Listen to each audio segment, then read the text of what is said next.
अस्सलाम वालेकुम व्यूअर्स, कैसे हैं आप सब। उम्मीद करता हूँ खैरियत से होंगे और जहाँ होंगे खुश होंगे। जिन्नात एक ऐसी मखलूक है कि जिसका वजूद कुरान पाक से साबित है। वो अलग बात है कि लोग इनको मुख्तलिफ नामों से पुकारते हैं। कहीं पे इनको जिन्नात, कहीं पे इनको भूत प्रेत और कहीं पे साया वगैरह कहकर मुखातिब किया जाता है। लेकिन इनको जिस भी नाम से मुखातिब किया जाए, लेकिन उसका मतलब यही होता है कि कोई ऐसी एंटिटी जो कि नेगेटिव हो और जो कि नॉर्मल नहीं देखी जाती, और हमारी दुनिया में हमें वो बहुत कम ही नज़र आते हैं। तो ऐसी कोई भी एंटिटी जो कि हमारे लिए बाइस से खौफ हो, उनको हम ये सब नाम देते हैं और कुरान करीम उसको जिन्नात का नाम देता है। डियर व्यूअर्स, मेरे channel horror thrill with Haris में आप सबको खुश आमदीद कहता हूँ। इस चैनल पर इसी तरह की जिन्नात से रिलेटेड और अदर मिथिकल क्रिएचर से रिलेटेड स्टोरीज़ अपलोड होती रहती हैं। अगर आपको ऐसी true horror stories and mythical stories सुनना पसंद है तो जल्दी से मेरे चैनल को सब्सक्राइब करें, बेल आइकन को प्रेस करें। स्टोरी अच्छी लगती है तो वीडियो को थम्स अप दें और कमेंट में ज़रूर बताएं कि आपने इसको एंजॉय किया या नहीं। चैनल पर और भी काफ़ी सारी स्टोरीज़ अपलोड हो चुकी हैं, तो प्लीज़ उनको भी विज़िट करें, आपको ज़रूर पसंद आएंगी। आपके साथ भी कोई ऐसा इंसिडेंट हुआ है जो आप शेयर करना चाहते हैं तो दिए गए व्हाट्सएप नंबर पर शेयर करें, जो कि स्क्रीन पर भी शो हो रहा होगा, और नीचे डिस्क्रिप्शन में भी WhatsApp number and Insta ID mention है, वहाँ शेयर करें। इंशाल्लाह आप सबकी भेजी स्टोरीज़ पर बारी बारी वॉइस ओवर किया जाएगा। तो चलिए आज की स्टोरी की जानिब बढ़ते हैं। जल्दी से अपने हेडफोन्स लगा लीजिए और किसी अंधेरी खामोश जगह पर बैठकर इस स्टोरी को एक्सपीरियंस कीजिए। चलिए स्टोरी शुरू करते हैं। मेरा नाम एंड्रयू चार्ल्स है और मैं यूएसए का रहने वाला हूँ। जो स्टोरी आज मैं सुनाने वाला हूँ वो तकरीबन कुछ माह पहले मुझे भी ना पता थी। ये जो भी स्टोरी आज मैं सुना रहा हूँ ये सब कुछ मेरे दादा के साथ हो चुका है। हालांकि ये मेरे लाइफ में तो नहीं हुआ उनके साथ। तो ये तब की बात है कि जब हम लोग अपने विलेज से सिटी की तरफ जा रहे थे, अपना घर शिफ्ट कर रहे थे, क्योंकि मेरी फैमिली शुरू से ही उस गांव में रहा करती थी जो कि यूएसए के टेक्सास स्टेट में आता है, और हम अब किसी डेवलप सिटी की तरफ मूव ऑन कर रहे थे। सिटीज़ के नाम तो मैं मेंशन नहीं करूँगा, बस हम किसी डेवलप सिटी की तरफ जा रहे थे बेहतर लाइफस्टाइल के लिए। तो घर का सारा सामान पैकअप करते हुए हमने दादा के कमरे को भी खोला, जो कि कई अरसे से बंद पड़ा हुआ था। ना आज तक मैंने कभी पूछा था कि उस कमरे में ऐसा क्या है कि उसको कभी ओपन नहीं किया गया, ना ही उसके लॉक्स वगैरह को खोला गया था। उस पे हमने हमेशा ताला ही लगा हुआ देखा था। लेकिन जब घर की शिफ्टिंग की जा रही थी तो दादी ने कहा कि दादा का जितना भी सामान है वो भी हमारे साथ न्यू घर में ही जाएगा और उसको कहीं भी फेंका या सेल नहीं किया जाएगा। लिहाजा उनकी बात को माना गया और दादा के रूम का लॉक कई सालों बाद खोला गया। और मेरी ज़िंदगी में तो मैंने पहली बार ही उस कमरे का दरवाज़ा खुलते देखा था। अंदर बड़े बड़े मकड़ी के जाले बने हुए थे और हर तरफ धूल मिट्टी चीज़ों के ऊपर जमी हुई थी। उधर लॉकर वगैरह पड़े हुए थे और छोटे मोटे बक्से वगैरह। अब उस तमाम सामान को अच्छे से झाड़ा गया और उसके बाद उसको कमरे से बाहर ले जाने का काम शुरू किया गया। तो उनकी एक अलमारी को उठाकर बाहर लेकर जाया जा रहा था कि अचानक से उसमें से कुछ सामान बाहर गिर पड़ा, जिसमें एक दो पेन थे, कुछ कागजात और एक छोटी सी डायरी थी, जिसको मैंने उठाकर झाड़कर ऊपर रखना चाहा। झाड़ा और ऊपर रखने ही लगा तो डायरी पर मैंने पढ़ा कि मेरे दादा का नाम उसके ऊपर लिखा हुआ था। ये देखकर मैंने वैसे ही बेध्यानी में उसका फर्स्ट पेज खोलकर पढ़ा तो उस पर लिखा हुआ था, मेरा ये तो मानना है कि जो भी पढ़ेगा वो तब ही पढ़ेगा शायद जब मैं इस दुनिया में ना होऊंगा, लेकिन जो भी ये डायरी पढ़े तो मेरी उससे बस एक इल्तिजा है कि जो भी इसमें लिखा हुआ है वो इसको सच माने, क्योंकि मेरे ज़िंदा रहते तो मेरी बात का किसी ने यकीन नहीं किया। लिहाजा वो तो मेरी बात का यकीन करे कि जो ये डायरी पढ़ेगा। बस फ्रंट पेज पर सिर्फ यही लिखा हुआ था। इससे आगे मैंने एक भी पेज मूव ना किया और उस डायरी को झट से वही बंद करके अपने हाथ में पकड़ लिया। क्योंकि घर की शिफ्टिंग हो रही थी तो मैंने कहा कि मैं इसको अब न्यू घर जाकर ही पढ़ूंगा। और दादा ने बीच में ऐसा क्या लिखा हुआ था कि उनका यकीन किसी ने नहीं किया था। बस यही सोच रहा था कि इतनी ही देर में मेरी दादी की आवाज़ आई कि तमाम सामान ध्यान से बाहर निकालना। तो मैंने उनको हाँ में जवाब देते हुए कहा कि अच्छा दादी, तमाम सामान ध्यान से ही निकाला जाएगा। अब तमाम सामान को ट्रक में लोड करके और फैमिली को पहले ही बस पर रवाना कर दिया गया था। मैं और मेरा छोटा भाई, हम दोनों ट्रक के साथ उस न्यू सिटी की तरफ जाने लगे जो हमारा न्यू घर था उस सिटी में। उसके साथ फर्नीचर वगैरह भी घर में अवेलेबल करा कर दिया गया था, लेकिन कुछ ज़रूरत का सामान जो कि हम फेंकना नहीं चाहते थे और जिससे हमारी काफ़ी यादें जुड़ी हुई थी, वही सिर्फ हम ट्रक में लोड करके साथ लेकर गए थे। जब हम अब अपने न्यू घर के बाहर पहुंच गए तो हमने तमाम सामान अनलोड किया और हमने एक अनलोड फैसिलिटी को बुक किया कि जिन्होंने वो सामान अनलोड करवाना था। 1 से 2 दिन लगे पूरे घर की सेटिंग होने में। मेरा भी न्यू कॉलेज में एडमिशन कराया गया।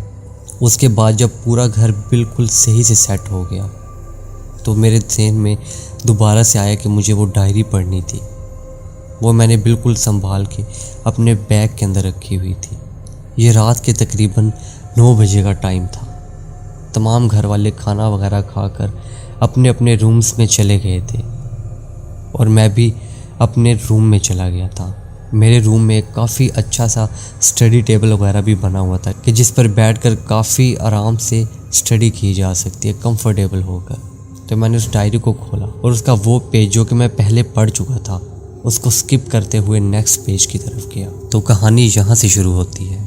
मेरे दादा ने लिखा हुआ था कि मेरी शादी कम उम्र में ही कर दी गई थी और तब मेरी उम्र तकरीबन 17 साल थी।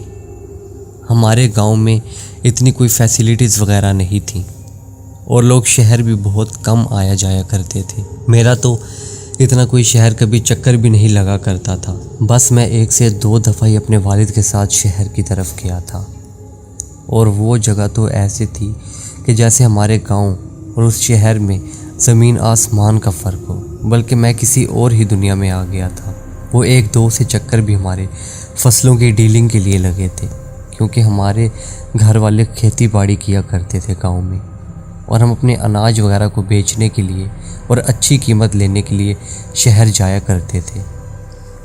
वालिद तो मेरे हर सीज़न जाया करते थे, लेकिन मैं भी 1 से 2 दफ़ा उनके साथ गया था। और हमारे गांव में इतनी कोई घूमने फिरने की जगह भी ना थी। एक वाटर पार्क हमारे गांव में थी जो कि गांव से तकरीबन 6 से 7 किलोमीटर दूर थी और काफ़ी अरसा पहले बनाई गई थी, लेकिन अब वो बिल्कुल अबैंडन हो चुकी थी और काफ़ी अरसे से बंद पड़ी हुई थी। जब से मैंने तो होश संभाला था उस पार्क को हमेशा बंद ही देखा था और कभी जो है वो मैं वाटर पार्क का एक्सपीरियंस कर भी ना पाया था अमेरिका में रहते हुए भी। लेकिन जब मेरी उम्र 17 साल हो चुकी थी और मेरी शादी भी हो चुकी थी तो उसके कुछ अरसे बाद ही उस वाटर पार्क पर दोबारा से जो है वो कंस्ट्रक्शन का काम शुरू हो गया और उसकी रिपेयरिंग और मेंटेनेंस का काम शुरू हो गया और 5 से 6 माह बाद ही उस पार्क को दोबारा से ओपन कर दिया गया। मुझे भी काफ़ी शौक़ था वहाँ जाने का, लेकिन हमारे पास इतने पैसे होते नहीं थे कि हम इन चीज़ों पे खर्च कर सकें। जब मेरे पास इतने पैसे जुड़ गए तो मैंने अपने और दोस्तों के साथ प्लान बनाया और हम 4 दोस्त रेडी हो गए वाटर पार्क जाने के लिए। मैं काफ़ी ज़्यादा खुश था। इससे पहले मैंने कभी वाटर पार्क का कोई एक्सपीरियंस नहीं किया था। मैंने अपने घर भी बताया तो घर में से मुझे सब ने इजाज़त दे दी, लेकिन मेरी बीवी मुझसे नाराज़ थी। उसने कहा कि तुम ये पैसे जोड़कर घर खर्च करने के बजाय ऐसी जगह पर जा रहे हो। लेकिन मेरी भी चूँकि कम उम्र में शादी कर दी गई थी, इसलिए मुझे वहाँ जाने का इतना शौक़ था कि मैंने उसकी भी कोई बात ना सुनी और हम चारों सुबह 7 बजे ही उस पार्क के लिए निकल पड़े। पार्क जाकर हमने टिकट्स ली और उसके बाद पार्क के अंदर चले गए। वहाँ पर काफ़ी ऊंची ऊंची स्लाइड्स और काफ़ी स्विमिंग पूल वगैरह बने हुए थे। तरह तरह की स्लाइड्स थी और तरह तरह के पूल्स थे। मुझे तो समझ ना आ रहा था कि पहले कहाँ नहाऊं या कौन सी स्लाइड वगैरह लूं। मैं तो बौखलाहट में कभी यहाँ जाता था और कभी वहाँ, कभी इस पूल में डुबकी लगाता था, कभी उस पूल में। लेकिन उस वाटर पार्क में एक स्लाइड ऐसी भी थी जिस पर वार्निंग का साइन लगा हुआ था। हालांकि वो बिल्कुल देखने में नॉर्मल लग रही थी और कहीं से भी ख़राब ना लग रही थी। और जिस पूल में वो जा रही थी वो पूल भी पानी का भरा हुआ था और साफ़ था। और वो स्लाइड्स बाकी सारी स्लाइड से मुख्तलिफ लग रही थी। और पता नहीं क्यों मेरा दिल चाह रहा था कि मैं उसी स्लाइड की तरफ जाऊं और उसी को लूं। हालांकि मेरे दोस्त वो वार्निंग साइन देखकर पीछे पलट गए, लेकिन मेरा पलटने का दिल ना किया क्योंकि उसमें ऐसा कोई फॉल्ट नज़र नहीं आ रहा था। लिहाजा ये मेरी फ़र्स्ट टाइम एक्सपीरियंस था किसी वाटर पार्क का, तो मैं कोई भी स्लाइड नहीं छोड़ना चाहता था। मैं सोच रहा था हो सकता है ये वार्निंग साइन पहले का लगा हुआ हो और पार्क रिपेयर करने के बाद इसको उतारना भूल गए हो। लिहाजा मैं स्लाइड की सीढ़ियाँ चढ़ने लगा और चढ़ते चढ़ते बिल्कुल टॉप पर पहुँच गया। टॉप से देखने पर भी पता चला कि स्लाइड में कहीं कोई क्रैक वगैरह नहीं है और बिल्कुल साफ़ है और पानी भी निकल रहा था उस स्लाइड से। लिहाजा मैंने अपने दोस्तों को आवाज़ देना भी मुनासिब ना समझा क्योंकि मुझे पता था मैं 1 से 2 मिनट में नीचे पहुंच जाऊंगा, फिर उनके साथ मिलकर उसी तरफ चला जाऊंगा। जैसे ही मैं स्लाइड के ऊपर बैठा और स्लाइड ली तो स्पीड इतनी ज़्यादा तेज़ होती गई कि मानो मैं किसी रॉकेट में बैठ गया हूँ कि मुझे आसपास का सब कुछ धुंधला नज़र आने लग गया। और तब पता चला कि जब मैं एक झटके से पानी के अंदर जा गिरा। जब मैं पानी के अंदर गिरा और पानी से बाहर निकला तो जो नज़ारा मैंने देखा वहीं से इस सब की शुरुआत हुई। जब मैं पानी से बाहर निकला तो पूरा मंजर ही चेंज हो चुका था। आसमान पे बिल्कुल काला अंधेरा था और पूरा आसमान सुर्ख हुआ था। ये रात का अंधेरा था और इतना गहरा अंधेरा मैंने आज तक ना देखा था। उसके अलावा जो चांद चमक रहा था वो भी एक ना था बल्कि 3 चांद थे आसमान पर, और वो भी इतने सुर्ख के मानो उनसे खून निकल रहा हो, जिसकी रोशनी उस काले आसमान पर फैल रही थी। और वो काला और लाल रंग मिलकर ऐसा कॉम्बिनेशन बना रहे थे कि मानो दिल मुंह से बाहर निकल आएगा। और हवा में इतनी ज़्यादा नमी थी कि मैं 2 मिनट में ही दोबारा गीला हो रहा था और हर तरफ चिपचिपाहट महसूस हो रही थी। दीवारें भी बिल्कुल गीली थी और स्लाइड्स पर भी ऐसे कोई चिपचिपी चीज़ लगी हुई थी, फर्श पर भी। और जहाँ जहाँ मैं देख रहा था वहाँ पर ऐसा महसूस हो रहा था कि जैसे कोई चिपचिपाहट भरी चीज़ घिरी हुई है। वो बिल्कुल वैसी ही पार्क थी कि जैसे मैंने अभी अपने दोस्तों के साथ एक्सपीरियंस की थी 1 से 2 मिनट पहले, लेकिन अब बिल्कुल तमाम मंजर चेंज हो चुका था। मैं जल्दी से पानी से बाहर निकला और बाहर निकलने के बाद मैंने अपने दिमाग पर ज़ोर ज़ोर से थप्पड़ मारे कि हो सकता है मेरा दिमाग हेलुसिनेशंस क्रिएट कर रहा है। लेकिन ये जो कुछ मैं देख रहा था, लेकिन ऐसा नहीं था। मैं जो कुछ देख रहा था वो असल में वहाँ पर मौजूद था। पानी से तो मैं बाहर निकल आया था, लेकिन अब मुझे इतना ज़्यादा खौफ और तन्हाई महसूस हो रही थी कि मैं आपको बता नहीं सकता। खाली तन्हाई ही नहीं, वो आसमान पर 3 चांद का होना और बिल्कुल सुर्ख रंग के और सिर्फ पिच ब्लैक डार्क अंधेरा। मुझे समझ नहीं आ रहा था कि मेरे साथ हो क्या रहा है। क्या मैं मर के किसी दूसरी दुनिया में आ चुका था? नहीं, ऐसा भी नहीं था। मैं दोबारा से उस स्लाइड के ऊपर गया क्योंकि मैंने सोचा कि जैसे मैं स्लाइड से बैठकर इस दुनिया में पहुंच आया हूं तो हो सकता है दोबारा से इसके ऊपर बैठने से मैं वापस चला जाऊं। तो मैंने सोचा कि हो सकता है कि मैं दोबारा से अपनी दुनिया में वापस चला जाऊं। मैं स्लाइड लेने लगा, लेकिन इस दफ़ा ना ही तो स्पीड तेज़ हुई और ना ही मैं पानी में गिरने के बाद जब दोबारा निकला तो मैं अपनी दुनिया में गया। ऐसा कुछ भी ना हुआ। अब मुझे काफ़ी ज़्यादा रोना आ रहा था और मैं बस यही कही जा रहा था कि ये मेरा ख्वाब हो, लेकिन वो ख्वाब कतन ना था। मैं दोबारा से उसी स्लाइड के ऊपर गया, लेकिन अब की बार जो मैंने मंजर देखा वो पहले से भी काफ़ी ज़्यादा खौफनाक और अजीब था। मुझसे काफ़ी दूर फासले पर आसमान पर काफ़ी सारे काले साए उड़ रहे थे, इधर से उधर, और दरख्तों से भी काफ़ी अजीब अजीब आवाज़ें आने लगी थी। इतनी देर में मैंने देखा जो वाटर पार्क का एक और मोन्यूमेंट सा बना हुआ था, उसके अंदर से एक बहुत बड़ा सा काला शैडो निकलकर बिल्कुल फिज़िकल फॉर्म इख्तियार कर रहा था और इधर से उधर घूम रहा था। ये बात मुझे तब तो अंदाज़ा नहीं हुई थी, लेकिन ये एक मिरर मतलब पैरेलल वर्ल्ड थी, हमारी दुनिया की उल्ट, लेकिन वहाँ पर नेगेटिव एंटिटीज़ रहती थी। जैसे ही मैंने इस बात को रियलाइज़ किया तो मैं ख़ुद को उस जगह पर बाउंड महसूस कर रहा था और मुझे वहाँ से बाहर निकलने का अब कोई रास्ता ना पता था।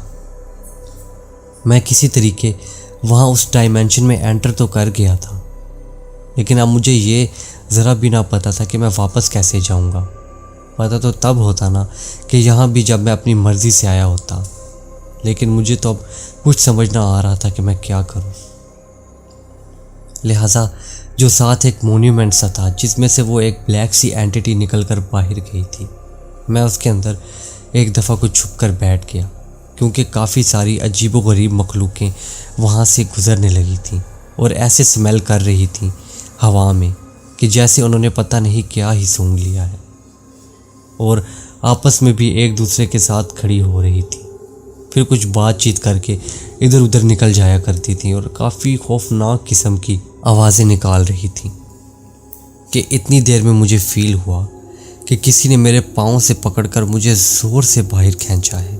मेरा पूरा जिस्म भी पीछे से छिला गया था, और अजीब बात तो एक ये भी थी कि वहाँ जितने भी स्ट्रक्चर्स थे, दीवारें थीं, वो तमाम बिल्कुल हल्की हल्की गीली और चिपचिपाहट से भरी हुई थी। मुझे इस चीज़ की समझ ना आ रही थी, और पूरी आबो हवा में छोटे छोटे से पार्टिकल्स उड़ रहे थे, और मेरा वहाँ पर उन चीज़ों के बीच में बिल्कुल अकेला होना। आप जैसा कोई अगर अपने आप को ऐसी जगह पर सोचे तो मैं यकीन से कह सकता हूँ कि आप लोगों के लिए 2 से 3 मिनट गुजारना मुहाल हो जाएंगे। लेकिन अब मेरा दिमाग ये सोचने पर मजबूर हो रहा था कि मैं कैसे यहाँ से अपनी ज़िंदगी बचाकर बाहर निकल सकता हूँ। इन तमाम चीज़ों को अबूर करते हुए, इन तमाम चीज़ों और मखलूक़ों से अपनी जान को बचाते हुए कैसे मैं अपनी दुनिया में वापस जा सकता हूँ। वो स्लाइड वाला एक्सपेरिमेंट तो मैं पहले ही कर चुका था, लेकिन उसका कोई फ़ायदा ना हुआ था। तो मैं अब अपनी दुनिया में जाऊँ तो जाऊँ कैसे?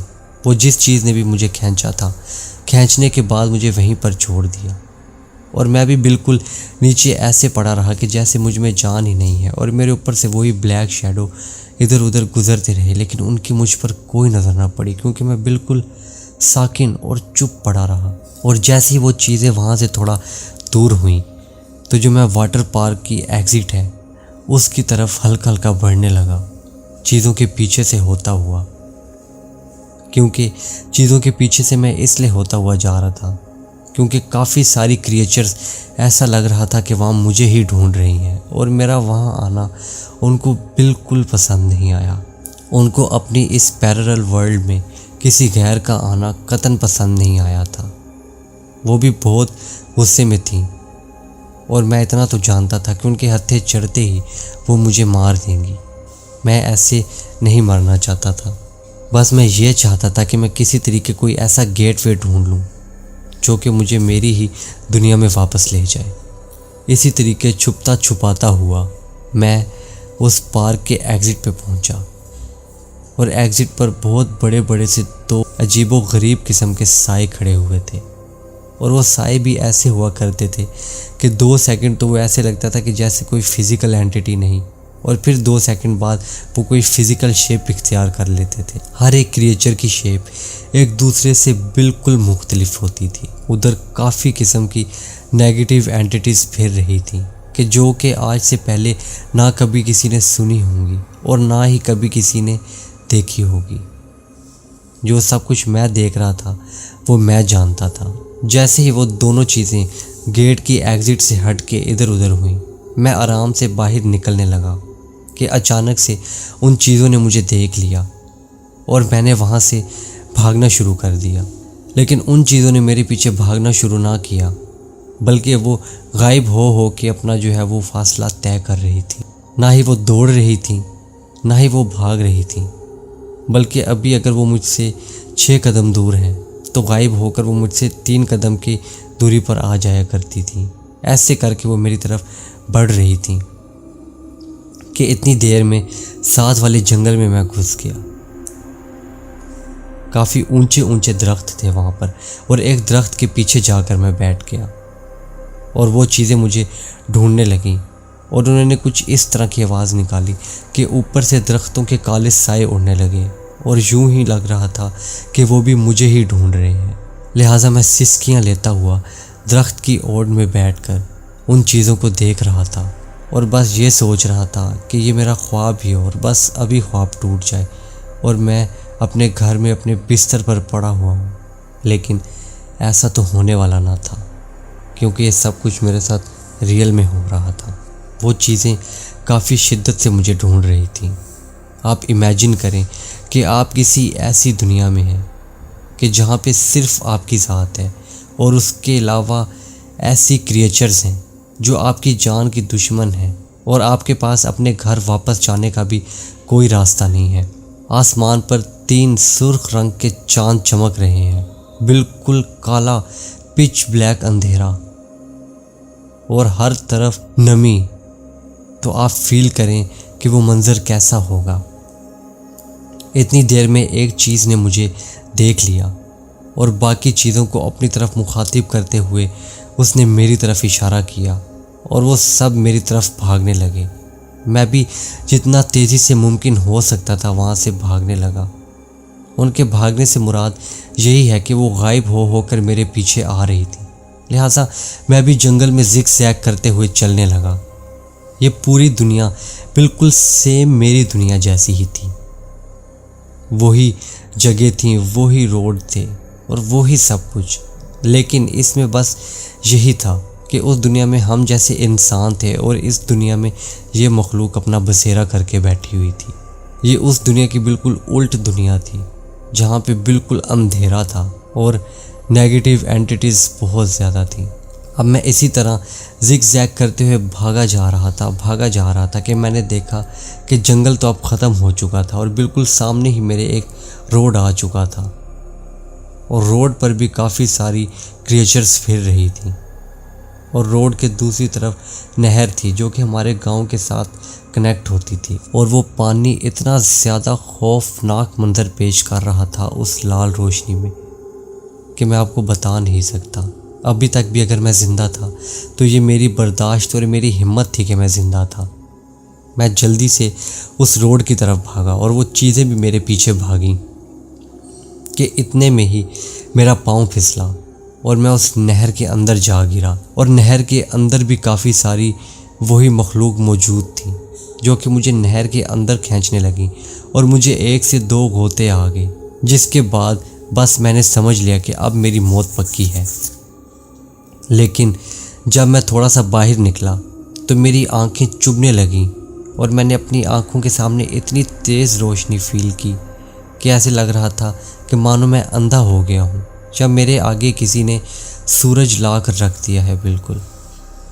अब जब मैंने अपनी आंखों को मसला और दोबारा खोल कर देखा तो हल्का हल्का नज़र आया कि मैं उसी वाटर पार्क की उसी स्लाइड के पूल में मौजूद था, और मेरे दोस्त अभी वहीं मेरे से दूर चले जा रहे थे। मैं जल्दी से उस पूल से बाहर निकला और अपने दोस्तों को जाकर लिपट गया और ज़ोर ज़ोर से रोने लगा। जो कुछ मेरे साथ हुआ मैंने सब उनको बताया, तो वो हंसने लगे और कहने लगे कि अभी तुम 1-2 मिनट पहले ही हमारे साथ थे, हम तुमसे आगे क्या निकल आए, तुमने 1-2 मिनट के अंदर इतना सब कुछ देख लिया। और मेरा मजाक उड़ाने लगे और कहते काफ़ी अच्छा मजाक था और एक्टिंग तो उससे भी ज़्यादा अच्छी थी। तो मैंने कहा मेरा यकीन करो, मैं बिल्कुल सच कह रहा हूँ, मैं किसी और ही दुनिया में चला गया था। मुझ पर यकीन नहीं आता तो ये स्लाइड लेकर देख लो। इसी के ज़रिए मैं उस दुनिया में गया था और जो हमारे रोड के पास वाली नहर है उसी से मैं बाहर निकला। तो वो ये बात सुनकर काफ़ी हंसे और कहने लगे ये स्लाइड तो वैसे भी बंद है। मैंने कहा लेकर तो देखो, बिल्कुल सही है, मैं भी तो लेकर आ रहा हूँ। और मैं उस दुनिया में पहुँच गया। लिहाजा उन्होंने कहा कि चलो हम भी लेकर देखते हैं और देखते हैं तुम्हारी बात में कितनी सच्चाई है। तुम सीधा सीधा ये क्यों नहीं कहते कि तुम ये चाहते हो कि हम तीनों भी ये स्लाइड लें। खैर वो तीनों भी स्लाइड पर गए और बिल्कुल नॉर्मल स्लाइड लेके पूल में आए और फिर बाहर निकल आए और मुझे कहने लगे हाँ यार वो दुनिया तो वाकई बहुत अजीब थी। लिहाजा मैंने सोचा कि हो सकता है ये भी वहाँ गए हैं। लिहाजा इन्होंने कहा कि हाँ यार वो दुनिया तो बहुत ज़्यादा खौफनाक थी और फिर हंसने लगे। यही जाहिर हो रहा था कि वो मेरा मजाक उड़ा रहे हैं। मैंने उनसे अलविदा ली और अकेला ही पार्क से बाहर निकलकर अपने गांव की तरफ जाने लगा। उन्होंने मुझे रोकने की काफ़ी कोशिश की लेकिन मैं रुकने वाला ना था। गांव में आकर मैंने कई बंदों को ये बात बताई लेकिन उनमें से किसी ने भी मेरा यकीन ना किया। वो सब यही कह रहे थे कि तुम गांव में मशहूर होना चाहते हो और एक किस्म की शोहरत हासिल करना चाहते हो जो तुम इस तरह की मन गढ़ंत कहानियाँ बना रहे हो। मेरे घर में से भी मेरा यकीन किसी ने ना किया। मेरी वालदा और मेरी बीवी फिर भी मेरे साथ थे लेकिन वो भी ये कह रहे थे कि हमें लगता है तुम्हारा ज़हनी तवाज़ुन ठीक नहीं है, तुम्हें चेक करवाना चाहिए या हो सकता है तुम्हें कोई दौरा आया है। उनके अलावा तो बाकी सब यही कह रहे थे कि झूठ बोल रहा है और साफ सफ़ेद झूठ बोल रहा है।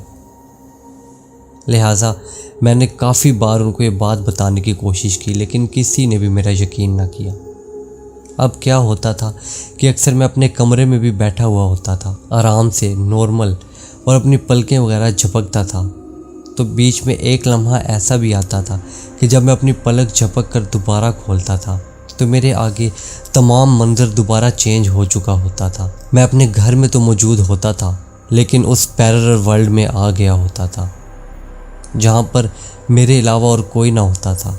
हवा में वही भारीपन, नमी, आसमान से वही लाल रोशनी निकल रही होती थी और वो चीज़ें बाहर फ़िज़ा में घूम रही होती थी। और कुछ देर बाद फिर आंख बंद करने के बाद मैं अपने आप को अपनी दुनिया में महसूस करता था। मुझे ये लग रहा था कि मुझे लगता है मेरा कोई कनेक्शन हो चुका था उस पैरेलल वर्ल्ड से, इसलिए मुझे वहाँ के नज़ारे आते रहते थे और मैं अक्सर अपने आप को उसी जगह पर महसूस किया करता था। अब ये चीज़ इतनी ज़्यादा बढ़ गई थी कि मेरी बर्दाश्त से बाहर हो गई थी और मेरे घर वाले भी मेरा यकीन ना कर रहे थे। तो ऐसे में मैं करता तो क्या करता। लिहाजा मैंने अपने घर वालों को बस एक ही बात कही कि तुम मेरी बात का यकीन तो नहीं कर रहे लेकिन एक दिन जब मैं अचानक से यहाँ से गायब हो जाऊँगा तो समझ लेना कि वो चीज़ें मुझे अपने साथ अपनी दुनिया में ले गई हैं। तो घर वालों ने इस पर भी मेरा मजाक बनाया और मुझे बस इस चीज़ का मशवरा दिया कि तुम अपना चेकअप करवाओ और इस तरह की बातें हमारे सामने मत किया करो। मेरी बीवी तो मेरे साथ हमदर्दी किया करती थी और मेरी वालदा भी, लेकिन बाकी तमाम मेरा मजाक उड़ाया करते थे। यहाँ तक मैंने अपने दादा की डायरी जब पढ़ ली तो मेरी आंखों में भी काफ़ी आंसू आ चुके थे और मैं कुछ ऐसा पहली बार अपनी लाइफ में पढ़ रहा था। बेशक आज के दौर में ऐसी काफ़ी सारी मूवीज़ मौजूद हैं कि जिसमें पैरेलल वर्ल्ड और मिरर वर्ल्ड के बारे में बताया जाता है, लेकिन ये 1990s की बात है कि जब गांव वाली साइड में ऐसी किसी चीज़ का पता भी ना था और मेरे दादा ने उन दिनों में अपनी डायरी में ये सब कुछ लिखा था और लास्ट पेज पर यह भी लिखा हुआ था कि मुझे लिखने का तो कोई शौक़ ना था, बस मैं इसलिए लिख रहा हूँ कि जब भी ये कोई डायरी खोल कर पढ़े तो ये यकीन करे कि मेरे साथ क्या हुआ था, बेशक वो जो भी हो। इसके आगे उस डायरी में कुछ भी ना लिखा हुआ था। लिहाजा हमारे घर में भी हमारे दादा के बारे में कोई इतनी बात नहीं किया करते थे कि वो उनकी वफ़ात कैसे हुई थी या क्या हुआ था, और हमने भी कभी किसी से ना पूछा था। लेकिन आज मैं पूछने पर मजबूर हो गया था। मैं अपनी दादी के पास गया और उनकी गोद में सर रख के पूछने लगा कि दादा कैसे इंसान थे। तो उन्होंने कहा कि वो बहुत ज़्यादा अच्छे इंसान थे और सबकी काफ़ी फ़िक्र किया करते थे। और किसी का दिल कभी नहीं दुखाया करते थे। तो फिर मैं पूछने लगा कि दादी, हमारे दादा के साथ हुआ क्या था, वो कैसे इस दुनिया से गए? तो दादी ने कहा कि कुछ अरसा उनकी तबीयत ख़राब रहने लगी थी। तो एंड के दिनों में उन्होंने बस यही कहा था कि अगर मैं अब आप लोगों को कभी यहाँ पर नज़र ना आया तो समझ लेना वो चीज़ें मुझे ले गई हैं। ये हम नहीं जानते वो किन चीज़ों की बात किया करते थे। हम ये समझते थे कि उनका दिमागी तवाज़ुन थोड़ा ख़राब है। ये कहने के बाद एक रात वो अचानक ही गायब से हो गए। रात को तो वो घर में ही थे, लेकिन जब हम सुबह उठे तो उनका कहीं पर कोई नामो निशान न था। काफ़ी ढूंढा गया, गांव के इर्द गिर्द के इलाकों में भी ढूंढा गया, लेकिन वो कहीं से भी ना मिले। लोगों ने यही कहा कि उनका तो दिमाग ख़राब हो चुका था, तो कहीं निकल गए होंगे और अब घर तो वो वापस शायद ना ही आए। इस बात को तकरीबन 1.5 से 2 साल गुजर चुके थे और हम सब ने ये तस्लीम कर लिया था उनके साथ कोई हादसा पेश आ गया होगा, या वो अब इतने दूर चले गए हैं हमसे कि वो कभी वापस ना आएंगे।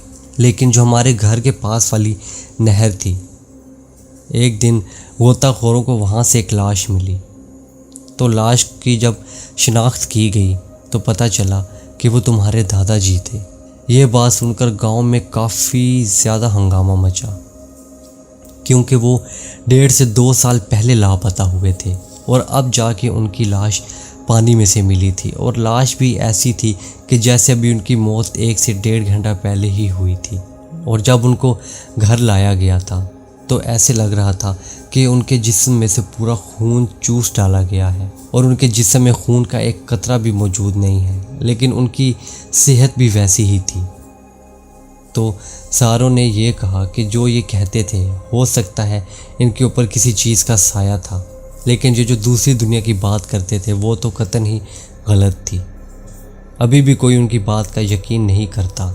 दादी की ये बात सुनने के बाद मैं अपने कमरे में गया और इस बारे में गहराई से सोचने लगा और अपने दिल में ही कहने लगा कि दादा के साथ जो सब कुछ हुआ है, कोई यकीन करे या ना करे, मुझे इस बात पर पक्का यकीन है कि वो किसी पैरेलल वर्ल्ड में गए थे और उन्होंने ये सब कुछ एक्सपीरियंस किया था। और उनकी मौत होने की वजह ये नहीं कि उन पर कोई साया था, बल्कि उस पैरेलल वर्ल्ड की क्रिएचर्स उनको अपनी पैरेलल वर्ल्ड में ले गए थे, क्योंकि उनसे बर्दाश्त नहीं हुआ था कि कोई उनकी दुनिया में आया है, और उन्होंने उनको मार के दोबारा इसी वर्ल्ड में वापस भेज दिया। आज तक मैं कभी उस वाटर पार्क की तरफ गया तो नहीं हूँ, लेकिन सुना ज़रूर है कि उस तरफ एक वाटर पार्क है। और अब कभी भी अगर मैं अपने गाँव की तरफ वापस गया तो मैं उस वाटर पार्क की तरफ ज़रूर जाऊंगा, और उस स्लाइड की तरफ भी कि जहाँ पे दादा के साथ ये सब कुछ शुरू हुआ था। मेरा नाम ज़ुबैर है और आज आपके साथ मैं ऐसा वाक़या शेयर करने वाला हूँ जो कि मेरे और मेरे 2 दोस्तों के साथ हुआ था, और जो चीज़ें हमने एक्सपीरियंस की थी और जो सब हमने देखा था, इस स्टोरी में मैं आज आपके साथ वो सब शेयर करने वाला हूँ। मैं और मेरे 2 दोस्त हम एक शिप पर काम किया करते थे जो कि कराची से चला करती थी और चाइना तक जाया करती थी, और ये काफ़ी लंबा सफ़र हुआ करता था और हमें उस शिप में ही रहना होता था। हालांकि उस शिप में हमारे अलावा भी काफ़ी क्रू होता था जो कि शिप मैनेजमेंट और बाकी चीज़ों के लिए होते थे। हमारा ये काम होता था कि इन केस ऑफ एमरजेंसी, जब शिप के अंदर लहरों की वजह से पानी आ जाया करता है और वो उसके नीचे के कंपार्टमेंट्स में आ जाता है, तो हमें वो मोटर्स को ऑन करना होता था कि जो वो पानी को बाहर उससे निकालें और उस पानी को एक्सपेल कर दें, जिसकी वजह से शिप स्टेबल रहे। हम तो ज़्यादातर फ्री ही रहा करते थे।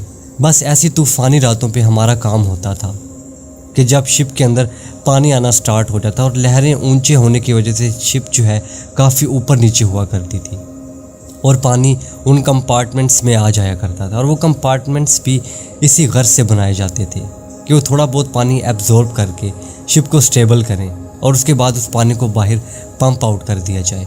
शुरू में जब ये मैं काम किया करता था तो मेरी तबीयत काफ़ी ज़्यादा ख़राब हो जाया करती थी। आप लोग जैसे कि जानते ही होंगे कि जब बंदा समुद्री राह पर निकलता है और समुद्री सफ़र करता है तो उसका दिल अक्सर ख़राब हो जाया करता है। शुरू में मेरी तबीयत इस वजह से काफ़ी ख़राब रहा करती थी। उसके बाद मैं इसके यूज़ टू होता गया और अब मेरी तबीयत इतनी ख़राब नहीं हुआ करती थी और मैं उसको नॉर्मली इंजॉय किया करता था सफ़र को, जो कि काम पहले मेरी मजबूरी था। अब मैं उसको काफ़ी इंजॉय किया करता था। वहाँ की रातें काफ़ी ठंडी हो जाया करती थी और हम अक्सर शिप के डेक पर बैठा करते थे और रातों तक जागते थे और दिन में सो जाया करते थे। लेकिन जैसे ही कोई अलार्म वगैरह बजता था कि जिससे ख़तरा होता था कि अब तूफ़ान वगैरह आने वाला है, तो हमें जगा दिया जाता था और फिर हम अपनी ड्यूटी संभालते थे। जो बाकी 2 लड़के मेरे साथ थे और मोटर्स को ऑपरेट करते थे, एक का नाम शब्बीर था और एक का नाम रिजवान। एक का ताल्लुक़ लाहौर से था जबकि दूसरे का फैसलाबाद से, और वहाँ पर वो हॉस्टलाइज थे। मतलब जब शिप से घर वापस जाया करते थे तो वहाँ पर हॉस्टल में स्टे किया करते थे। चूँकि मेरा घर कराची के पोर्ट के साथ ही था तो मैं तो अपने घर चला जाया करता था, लेकिन वो 3-3 4-4 माह अपने घर नहीं जाया करते थे, सेविंग्स किया करते थे। इसी तरह की एक रात की बात है, आसमान पर फुल चांद चमक रहा था और समंदर का पानी बिल्कुल साकिन था, उसमें कोई हलचल नहीं थी और हम अपने मंजिल की तरफ गामजन थे। पूरे चांद की रोशनी समंदर पर पड़ रही थी और इतना खूबसूरत मंजर पेश कर रही थी कि मैं बयान नहीं कर सकता। हम उस सफ़र को एंजॉय कर रहे थे और शिप के डेक पर ही बैठे हुए थे।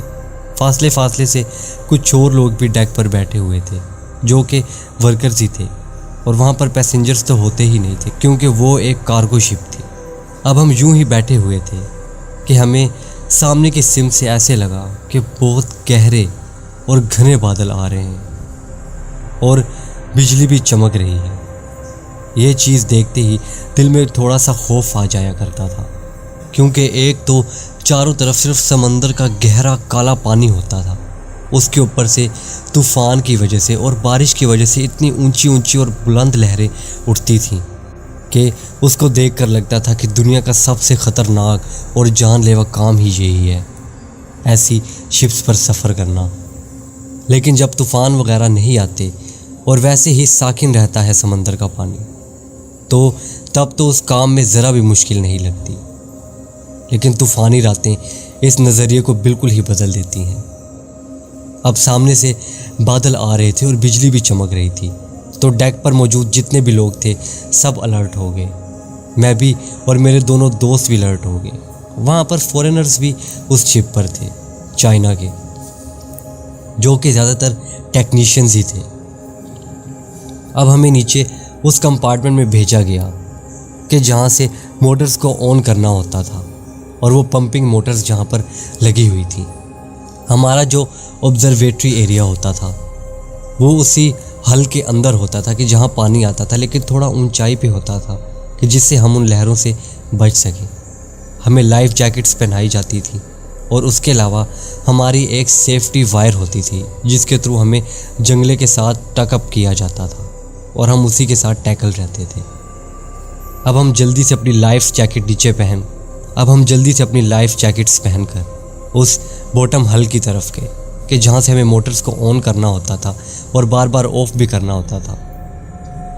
एक लिमिट होती थी कि जब लहरों का पानी बार बार अंदर आने के बाद उस लिमिट तक पहुँच जाए तब मोटर्स को ऑन करना है, और जब उस लिमिट से तकरीबन 1 से 2 फुट नीचे चला जाए तो फिर हमें उन मोटर्स को एक दफ़ा दोबारा से बंद करना है, जिसकी वजह से पूरा सिस्टम स्टेबल रहता है। अब हम तीनों वक्फे से 3 मोटर्स के पास मौजूद थे। यूँ कह लें कि 3 बटन्स के पास मौजूद थे। एक बटन फ्रंट वाली मोटर के लिए था जो कि शिप के बिल्कुल शुरू में लगी हुई होती थी, और 2 बटन जो कि एक मेरे पास था और एक मेरे दूसरे दोस्त के पास, वो शिप के साइड्स के थे। और बैक पर बॉटम हल नहीं रखे जाते क्योंकि उधर प्रोपेलर वगैरह होते हैं, तो बस 3 मोटर्स को ऑपरेट करना होता था। हम बस अल्लाह से ये दुआ मांग रहे थे कि किसी तरीके ये बादल टल जाएं और बारिश ना आए, लेकिन ऐसा नहीं होने वाला था। अचानक से इतनी तेज़ हवा चलने लगी कि समंदर का साकिन पानी अब हल्की हल्की लहरें बनाने लगा था। अभी हम ये देख ही रहे थे कि मूसलाधार और तेज़ बारिश शुरू हो गई।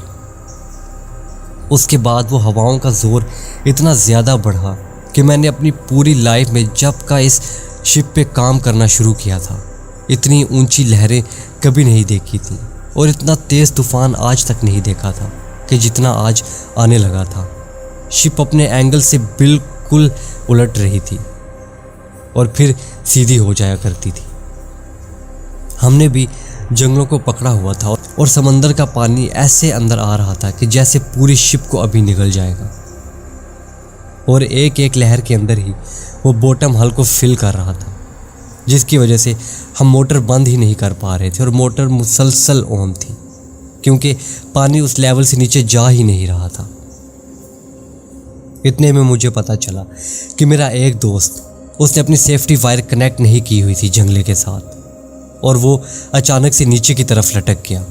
हम उस तरफ नहीं जा सकते थे, इसलिए हम दोनों ने भी अपनी सेफ्टी वायर्स खोली कि उसको जल्दी से ऊपर खींच लें, उसके बाद अपनी जगह पर वापस आएंगे और उसको भी महफूज कर लेंगे और उसके बाद वो भी अपनी सेफ्टी वायर लगाएगा क्योंकि उसकी जान बचाना हमारा पहला फ़र्ज़ था।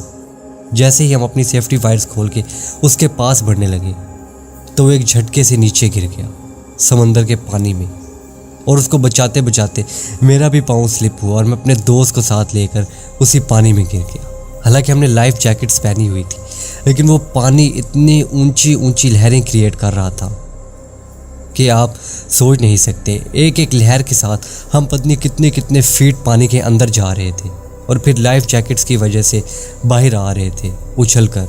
हम तीनों ने एक दूसरे के हाथ पकड़ लिए थे और हमने ये कहा था कि बस जैसे ही पानी के अंदर हूँ हमने सांस नहीं लेना, उसके अलावा एक दूसरे के हाथ नहीं छोड़ने।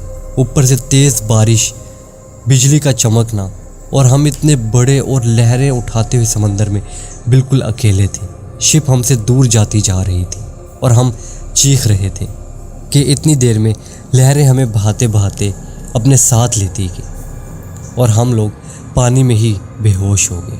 जब हमारी आँख खुली तो हम एक ऐसे जजीरे पर मौजूद थे कि जिसके चारों तरफ समंदर का पानी था।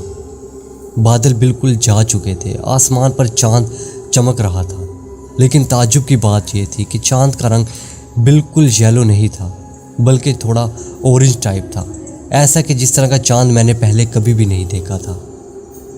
मैंने अपने दो दोस्तों को भी उठाया और एक तो पहले ही होश में आ चुका था लेकिन इस सहने की वजह से वो सकते में था। मैंने उनको भी होश में लाया और उनसे पूछने लगा कि क्या उनकी तबीयत ठीक है, किस तरीके की कोई सांस लेने में प्रॉब्लम वगैरह तो नहीं हो रही। तो उन्होंने कहा कि नहीं। और ताज्जुब की बात तो ये थी कि हम पानी में बेहोश हुए थे और लहरें हमें पानी के अंदर भी लेकर जा रही थी।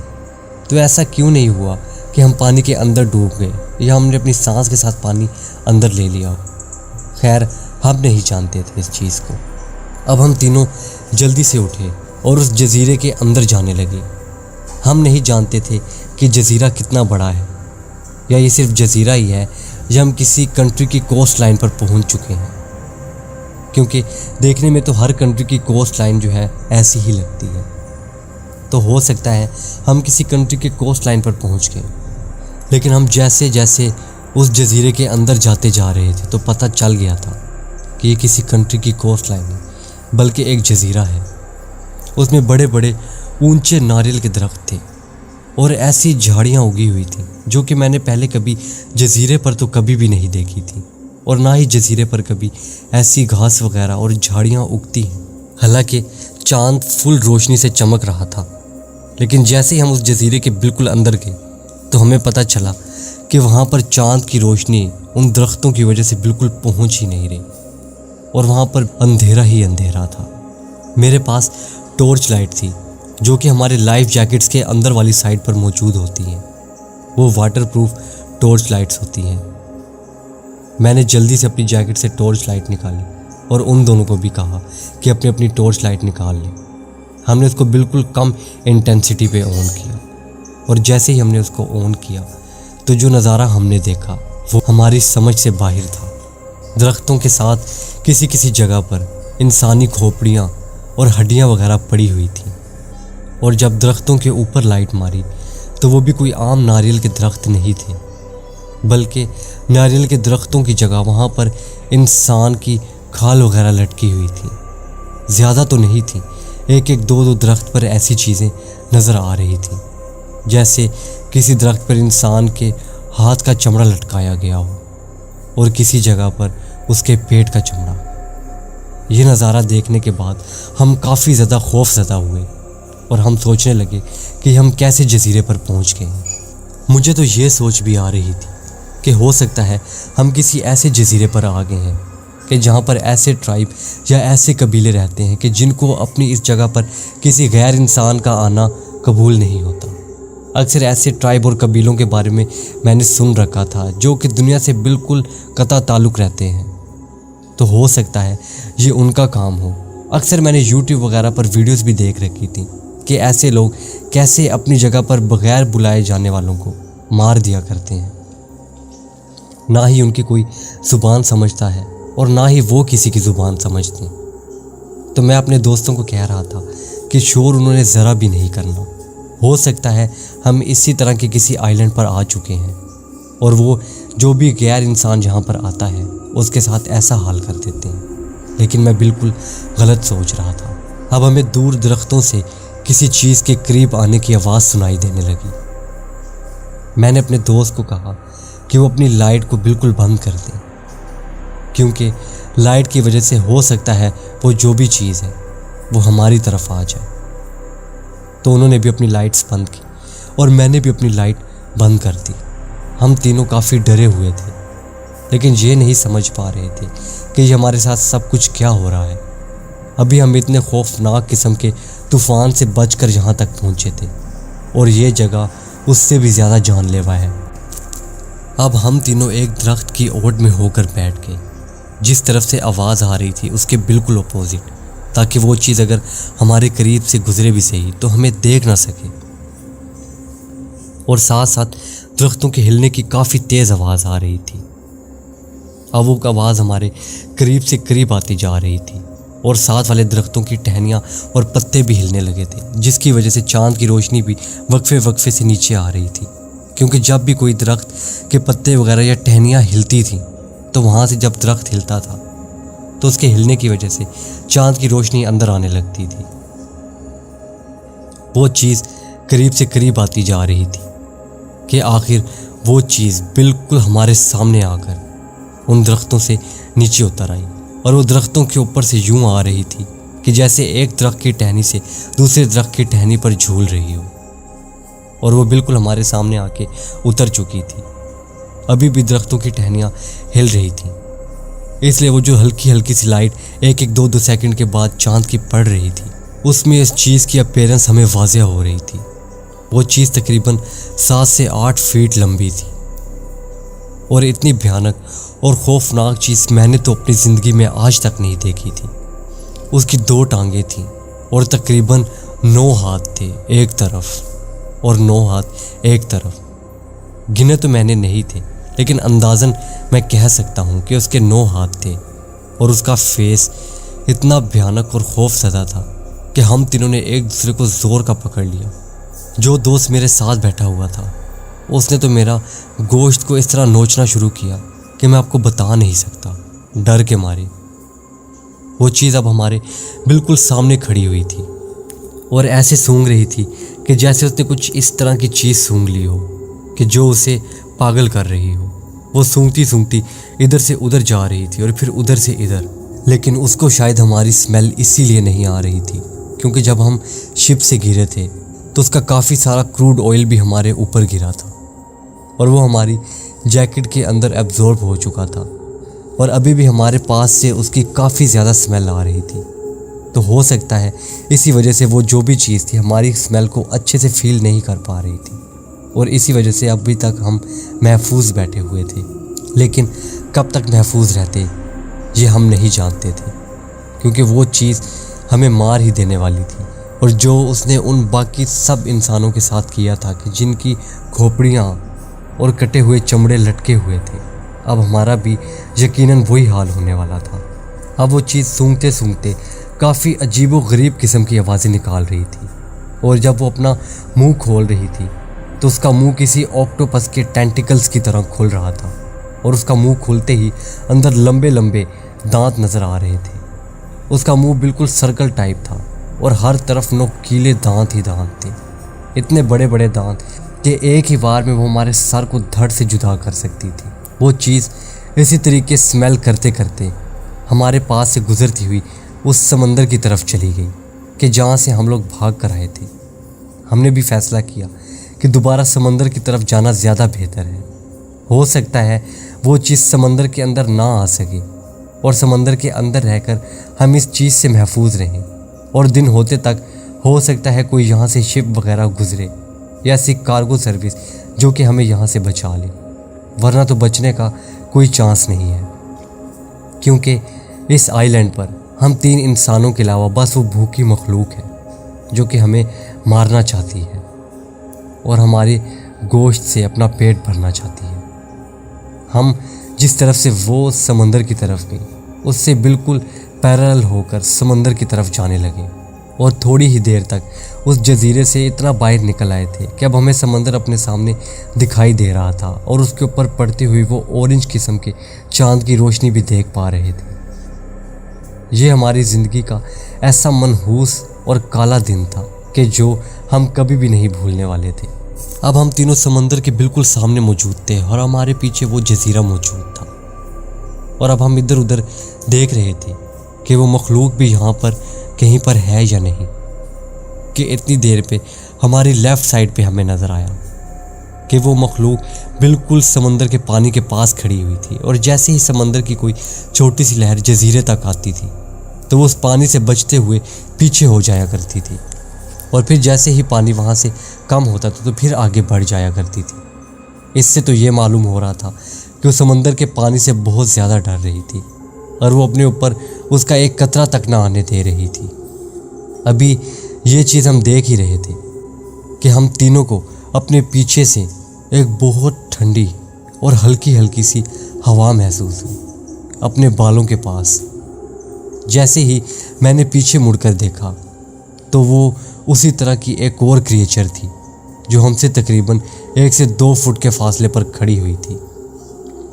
जैसे ही हम तीनों ने उसकी तरफ मुड़कर देखा तो हम दो तो खड़े रहे, लेकिन शब्बीर नीचे गिर गया उस चीज़ की आवाज़ की वजह से।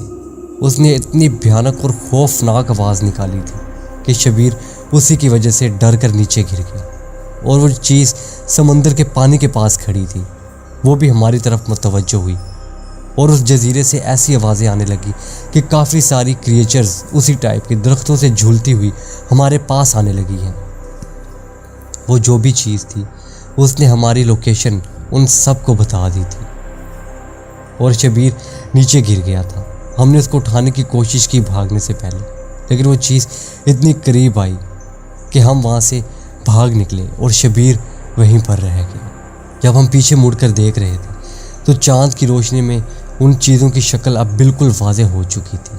वो किसी एलियंस की तरह लग रहे थे, ऐसे एलियंस जिनकी शक्लों को काफ़ी बिगाड़ दिया गया और जो कि काफ़ी ज़्यादा खूनखार हों, और उनके मुंह किसी ऑक्टोपस की तरह हों, खूनखार और इतने ऊंचे ऊंचे जिसामत। उफ़, वो रात आज तक मुझे याद रहती है।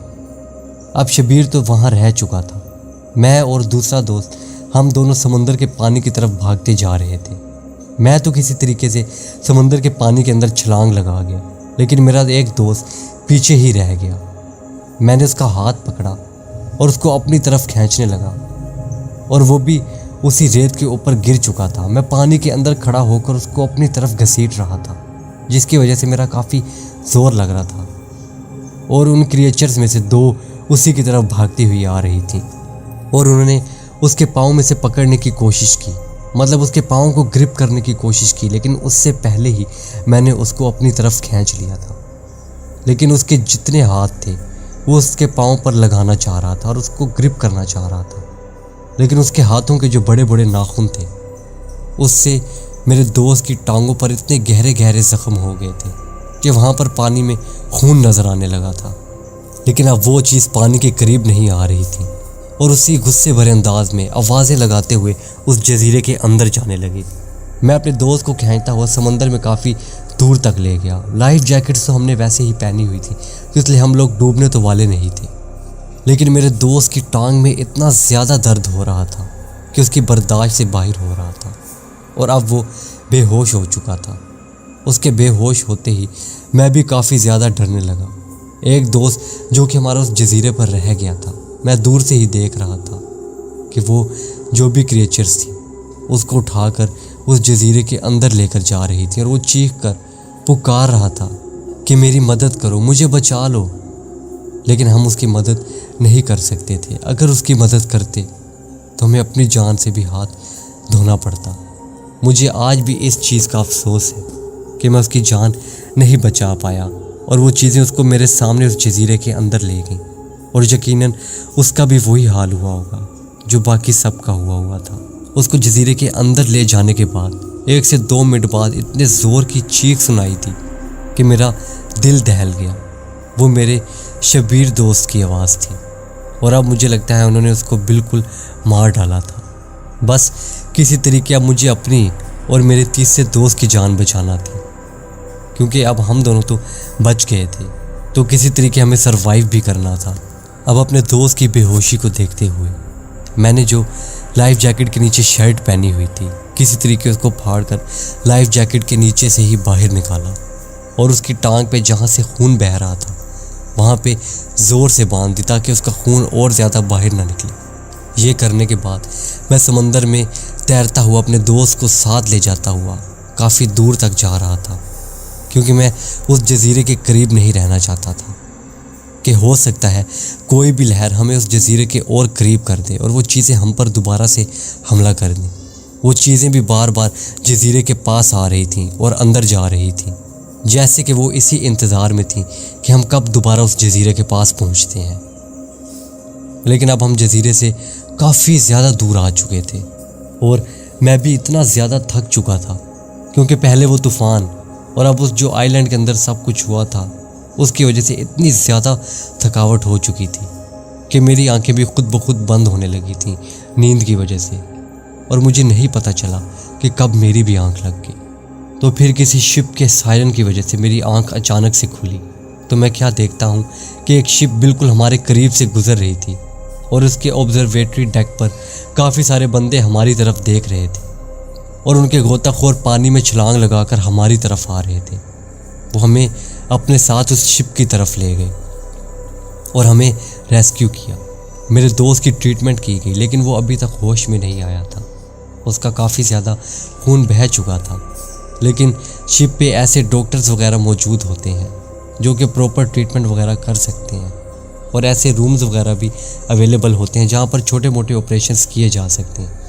उसका एक छोटा सा ऑपरेशन किया गया टांग का। उसके बाद उसको तकरीबन 4 से 5 घंटे बाद होश आ गया। फिर हम दोनों से तमाम वाक़या बयान करने को कहा गया। उसकी तो हिम्मत ज़रा भी नहीं थी और वो बहकी बहकी बातें कर रहा था, तो उन्होंने मेरे से सब कुछ पूछा। तो जो सब कुछ मेरे साथ हुआ मैंने उनको बताया और किस शिप से मैं यहाँ तक पहुँचा हूँ सब बताने के बाद जो जजीरे पे भी हमारे साथ हुआ था मैंने उनको बता दिया। तो उनमें से एक लड़का कहने लगा कि हाँ, ये बिल्कुल सच कह रहा है। मैंने पहले भी इस इलाके में ऐसे आइलैंड के बारे में सुना है जहाँ पर ऐसी क्रिएचर्स रहती हैं, लेकिन बाकी सब कहने लगे कि हमें इस बात पर यकीन नहीं। अगर इस तरह का कोई आइलैंड होता तो आज तक डिस्कवर हो चुका होता और उस पर रहने वाली क्रिएचर्स भी आज तक डिस्कवर हो चुकी होती, लेकिन ये सब कुछ झूठ है। हम इस बात पर कतई यकीन नहीं कर सकते। खैर, जो तुम लोगों के साथ हुआ है हमें उस चीज़ का काफ़ी अफसोस है, उसको हम अब वापस नहीं ला सकते। लेकिन अब जो तुम्हारी बाकी की ज़िंदगी है ये गनीमत समझ के जियो कि तुम्हारी ज़िंदगी बच गई। हमारी शिप यहाँ से गुज़र रही थी, उसके बाद पिछली शिप तकरीबन 2 से 3 माह बाद ही यहाँ से गुज़रनी थी। तो तुम शुक्र करो कि हमारी शिप यहाँ से गुज़री है तो तुम लोगों की जान बच गई है, वरना तुम लोग यहीं पर मर जाते। यह कहकर वो लोग अंदर की तरफ चले गए और हमें उसी रेस्ट रूम में रखा हुआ था। वो लड़का जो कि कह रहा था कि इस तरह के वाक़यात पहले भी लोगों के साथ हुए हैं, वो मेरे पास ही रुका हुआ था और इन्हीं चीज़ों के बारे में बात कर रहा था। और ये सब कुछ पूछकर और जो कुछ जानता था बताकर वो भी अपने रूम की तरफ चला गया। अब मेरे साथ मेरा दोस्त था, वही जिसकी टांग ज़ख्मी थी। अब वो भी होश में आ चुका था। तो जब मैंने उससे उस वाक़ये की बात करने की कोशिश की तो वो कह रहा था कि अब मुझसे कभी भी इस बारे में बात ना करना, और ना ही मैं इस बात को कभी दोबारा दोहराना चाहता हूँ, और ना ही ज़िंदगी में कभी इस वाक़ये को दोबारा से याद करना चाहता हूँ। हमारा एक दोस्त हम खो बैठे थे और उसके घर वालों को भी हमने यही जवाब दिया कि वो समंदर में कहीं डूब गया था। हम दोनों बच गए लेकिन उसको ना बचा सके। आज भी हम इसी तरह की एक शिप के उसी कंपार्टमेंट में काम किया करते हैं जिसमें पहले किया करते थे। लेकिन अब हम जब भी काम करते हैं तो सबसे पहले अपनी सेफ्टी वायर्स को बांधते हैं और काम शुरू करने से पहले अल्लाह से ये दुआ ज़रूर करते हैं कि हमें कभी भी उस तरह की किसी जगह पर ना छोड़ना कि जहाँ पर हम पहले गए थे। एक लंबी सीधी सड़क के दोनों तरफ रेगिस्तान और आसमान पर 2 सूरज चमक रहे, और एक शख्स बिल्कुल उस रोड के बीचों बीच खड़ा ये नज़ारा देख रहा, और उसकी कैफियत ऐसी कि पता नहीं वो अचानक से कहाँ पहुँच गया हो। उसको कुछ समझ नहीं आ रही कि उसके साथ क्या हो रहा है। आसमान का रंग बिल्कुल जर्द और गर्मी की इतनी इंतहा कि आप सोच नहीं सकते, और जहाँ तक उसकी नज़र जा रही उसको उस खाली रोड के अलावा कुछ नज़र नहीं आ रहा, और इधर उधर सिर्फ रेगिस्तान, और उस पूरी जगह से इस किस्म की आवाज़ें आ रही कि जो उसके कानों को फाड़ डालेंगी। हल्की हल्की सरगोशियाँ और दूर दूर से ऐसी आवाज़ें कि जो उसके कानों में गूंज रही हों, लेकिन उसके सामने कोई भी नज़र नहीं आ रहा। उसका अकेला वजूद वहाँ पर है। मेरा नाम अदील है और मैं आज आपके साथ एक ऐसी स्टोरी शेयर करने वाला हूँ जो कि मेरी खुद की बनाई हुई स्टोरी है। तो ये स्टोरी यहाँ से शुरू होती है कि मैं अमेरिका का रहने वाला हूँ और मुझे अमेरिका की डिफरेंट जगह पर जाकर फॉसिल्स को ढूंढने का काफ़ी ज़्यादा शौक़ है। इसीलिए मैं काफ़ी दफ़ा काफ़ी लंबे सफ़र पर निकलता हूँ। कभी कभार तो ये सफ़र 2 से 3 महीने के भी हो जाया करते हैं। इसीलिए मैं पूरी तैयारी के साथ जाया करता हूँ। इसी तरह के एक सफ़र पर निकला हुआ था और ये सफ़र रेगिस्तान के अंदर से होने वाला था। मतलब कि सड़क के दोनों तरफ खुला रेगिस्तान था। गर्मी की शदीद इंतहा थी, लेकिन मैं अपनी पूरी तैयारी के साथ जा रहा था। मेरी गाड़ी में फ्यूल के लिए 3 से 4 गैलन भी मौजूद थे। बेशक रास्ते में पेट्रोल पंप्स आ जाया करते हैं, लेकिन उसके बावजूद मुझे प्रिकॉशंस लेनी थी, या कोई भी ऐसी मुश्किल आन पड़े तो मेरे पास फ्यूल वाफिर मकदार में होना चाहिए। गाड़ी की रिपेयरिंग से रिलेटेड जो छोटा मोटा सामान गाड़ी को फिक्स करने के लिए यूज़ होता है वो भी तकरीबन मेरे पास था, और स्पेयर टायर भी 5 से 6 गाड़ी के अंदर मौजूद थे। मैं पिकअप ट्रक की बात कर रहा हूँ जो अमेरिका में बहुत ज़्यादा आम है, जैसे कि रैम। ये बहुत बड़ी गाड़ी होती है, जैसे कि पाकिस्तान में वीगो या रेवो होते हैं। इसमें काफ़ी ज़्यादा सामान स्टोर किया जा सकता है, और मैंने अपनी पूरी गाड़ी को लोड किया हुआ था। अपने प्रोफेशन से रिलेटेड भी टूल्स रखे हुए थे जो कि फॉसिल्स को सर्च करने के लिए यूज़ होते हैं। और मैं ऐसी जगह पर जा रहा था कि जहाँ पर बताया जाता है कि डायनासोर्स हुआ करते थे। तो मुझे काफ़ी उम्मीद थी कि मैं यहाँ से कुछ ना कुछ तो ढूंढ कर वापस लेकर जाऊँगा। मैंने गूगल मैप ऑन किया हुआ था और अपनी मंजिल की तरफ बढ़ता जा रहा था। अभी मैं उसी तरफ को बढ़ रहा था कि एक सीधे रोड पर एक मोड़ नज़र आया जो कि गूगल मैप पर शो नहीं हो रहा था, लेकिन लग तो ऐसा ही रहा था कि ये रोड सीधा उसी तरफ को जाएगा जहाँ को ये सीधा रोड जा रहा है। वो बिल्कुल सीधा रोड नहीं था, बल्कि बिल्कुल आहिस्ता से कर्व हो रहा था, और उस कर्व का पता नहीं चल रहा था क्योंकि रोड काफ़ी तवील था। तो मुझे ऐसा लग रहा था कि जैसे ये उसी रोड की तरफ शॉर्टकट जाता होगा और मैं यहाँ से ज़्यादा जल्दी वहाँ पर पहुँच जाऊँगा। लेकिन हैरानी तो ये थी कि गूगल मैप पर कोई ऐसा कट शो नहीं हो रहा था। खैर मेरे पास टायर भी काफ़ी सारे मौजूद थे और इतना फ्यूल भी था कि अगर मैं गलत रास्ते पर आ भी गया तो फिर मैं इसी फ्यूल को यूज़ करता हुआ वापस भी आ सकता हूँ। और अगर ये तुक्का सही हुआ तो मेरा काफ़ी सारा टाइम बच भी सकता है, इसीलिए रिस्क तो लेना पड़ेगा। मैंने बगैर कुछ सोचते समझते हुए उसी शॉर्टकट वाले रास्ते की तरफ अपनी गाड़ी को मोड़ा और गाड़ी को चलाने लगा। जब मैं उस रोड के ऊपर गया तो दोपहर के 2 बजे का टाइम था और मैं सीधा उसी रोड पर आगे बढ़ता जा रहा था। लेकिन अब मुझे इस फिजा में काफ़ी भारीपन सा महसूस हो रहा था और यहाँ की गर्मी भी पहले से ज़्यादा शदीद हो चुकी थी। खैर मैं म्यूज़िक सुनता हुआ चिप्स के पैकेट में से चिप्स खाता हुआ आगे बढ़ता जा रहा था कि मुझे राइट साइड पर रेगिस्तान के बीचों बीच एक काली सी झोंपड़ी दिखाई दी। मैं बस उसको पास आउट करके आगे चला गया। रुकने की तो जहमत ही नहीं की क्योंकि इस वीराने में और इस गर्मी में वहाँ कौन ही रहता होगा। इसीलिए मैं आगे बढ़ता गया। आगे बढ़ते हुए अभी मुझे घंटा ही हुआ था कि मुझे दोबारा से वैसा ही मंजर दिखाई दिया। वो झोंपड़ी दोबारा से मेरे सामने थी। लेकिन मैं तो यही सोच रहा था कि ये उसी से मिलती जुलती कोई और झोंपड़ी या हट है, और वो हो भी कैसे सकती थी। मैं तो सीधे रोड पर जा रहा था तो उस जगह से दोबारा गुजरने का तो कोई सवाल ही पैदा नहीं होता था। लेकिन जैसे ही मेरी नज़र आसमान की तरफ पड़ी तो आसमान का रंग बिल्कुल लाल सा लग रहा था, जो कि पहले ऐसा नहीं लग रहा था।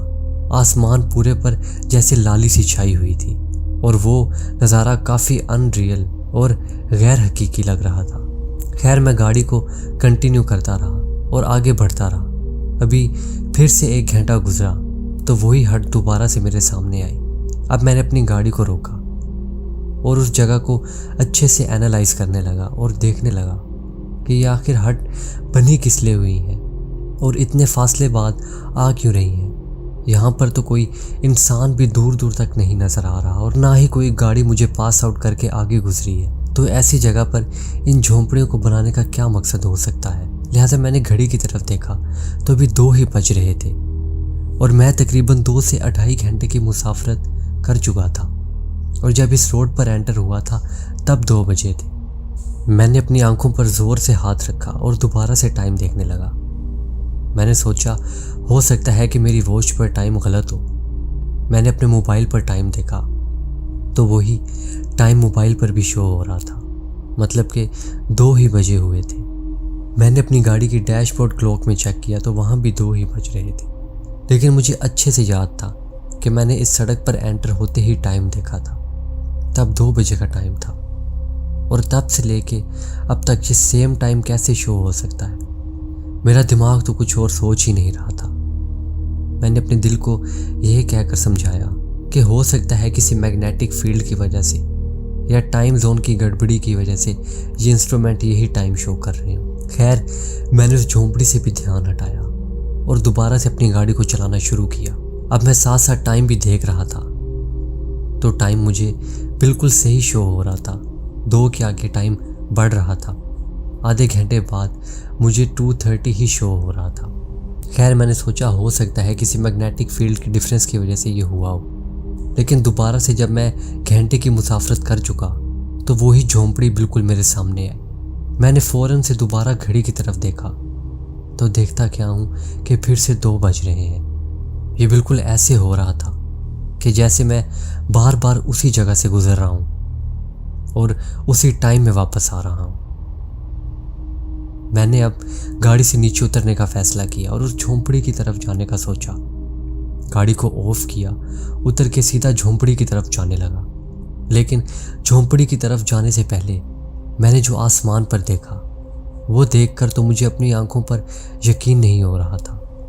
आसमान में एक की जगह 2 सूरज चमक रहे थे और नीचे उतरते ही मुझे ऐसी आवाज़ें आने लगी थी कि जैसे मीलों दूर से कोई आपस में सरगोशियां कर रहा हो और पूरी इस जगह पर कोई आवाज़ सी गूंज रही हो और नज़र कोई भी नहीं आ रहा था।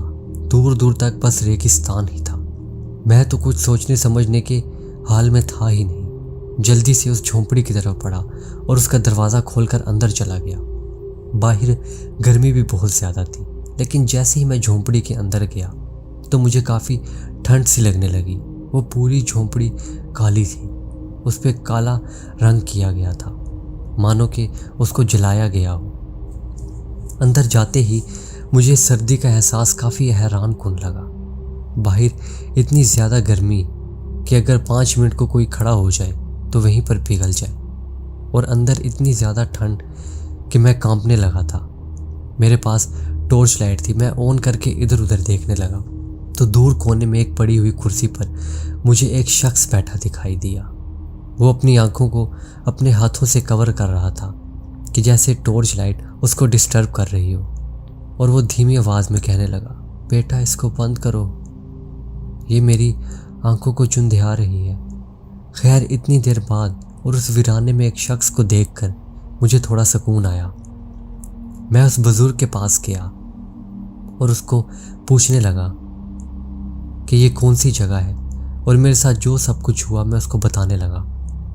तो वो बुजुर्ग आंखों में आंसू लिए मुझे कहने लगा कि तुमने बहुत बड़ी गलती की है इस जगह पर आकर, तुम्हें इस रोड की तरफ नहीं आना चाहिए था। मैं तकरीबन 50 साल से इसी जगह पर बंद हूँ, मैंने भी यही गलती की थी, और आज से 50 साल पहले मैं इस रोड पर आया था।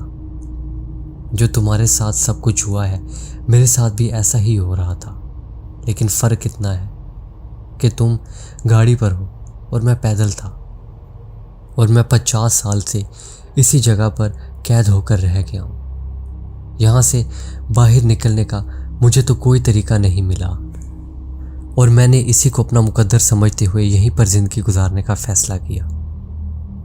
और अभी तक तो तुम्हें इस जगह के बारे में कुछ पता भी नहीं है। ये जगह हमारी दुनिया से बिल्कुल अलग है। तो मैं उनको कहने लगा, हमारी दुनिया? क्या मतलब हमारी दुनिया? ये भी हमारी ही दुनिया है। तो उस बुजुर्ग ने आगे से जवाब दिया कि जिस रोड से तुम इस जगह पर आए हो वो दूसरी दुनिया के अंदर आ जाता है, और एक दफ़ा तुम इस जगह के अंदर आ गए तो मुझे नहीं पता कि वापस कैसे जाओगे। इन 50 सालों में मैंने कई कोशिशें की, लेकिन एक भी कामयाब नहीं हुई, और अब मुझे तुम्हारे लिए बहुत ज़्यादा दुख हो रहा है कि तुम भी इस जगह पे कैद हो चुके हो। उस बुजुर्ग की ये बातें सुनकर मेरा दिमाग काफ़ी ख़राब हुआ। मैंने उनके ऊपर गुस्सा भी किया और उस झोंपड़ी में से सीधा निकलकर बाहर की तरफ चला गया। लेकिन फिर बाहर का नज़ारा भी ऐसा था कि मुझे मजबूरन उस बुजुर्ग की बातों पर ना चाहते हुए भी यकीन करना पड़ा। आसमान पर वो 2 सूरज का होना, ऐसी आवाज़ों का आना और वहाँ पर किसी का भी ना होना मुझे काफ़ी उलझन में डाल रहा था। मैं दोबारा से उस बुजुर्ग के पास गया और उससे इस जगह के बारे में पूछने लगा। तो उन्होंने कहा कि तुम बार बार इस जगह से इसीलिए गुजर रहे हो क्योंकि यहाँ पर तुमने इस दुनिया का अभी तक कुछ भी खाया पिया नहीं है। जब तुम यहाँ से कुछ भी खा पी लोगे तो फिर तुम इस दुनिया में दूर तक जा सकते हो और यहाँ से वापस बार बार नहीं गुजरोगे, जहाँ चाहे जा सकते हो। लेकिन यहाँ से बाहर कैसे जाओगे ये मैं नहीं जानता। और यहाँ पर काफ़ी अजीब किस्म की क्रिएचर्स भी हैं जिनको काले साए कहते हैं। ये जिस झोंपड़ी में तुम अभी हो ये मेरी खुद की बनाई हुई नहीं है, बल्कि एक काला सा साया, कहने को सिर्फ साया है लेकिन उसका वजूद फिज़िकल है। देखने में वो सिर्फ साया नुमा लगते हैं और वो ज़्यादातर रात के टाइम ही बाहर निकलते हैं और तुम्हें पूरे इस रेगिस्तान में बस वो ही नज़र आएंगे। इसीलिए रात के टाइम तुम्हें कतन बाहर नहीं निकलना। मैंने ये जगह ऐसे हासिल की कि मुझे भी एक साया मिला जिसने मुझे खाने की कोशिश की, लेकिन मैं रोने लगा और गिड़गिड़ाने लगा और मेरे साथ जो सब कुछ हुआ उसको बताया तो उसने ये जगह मुझे दे दी। हालांकि वो खुद यहाँ पर रहता था।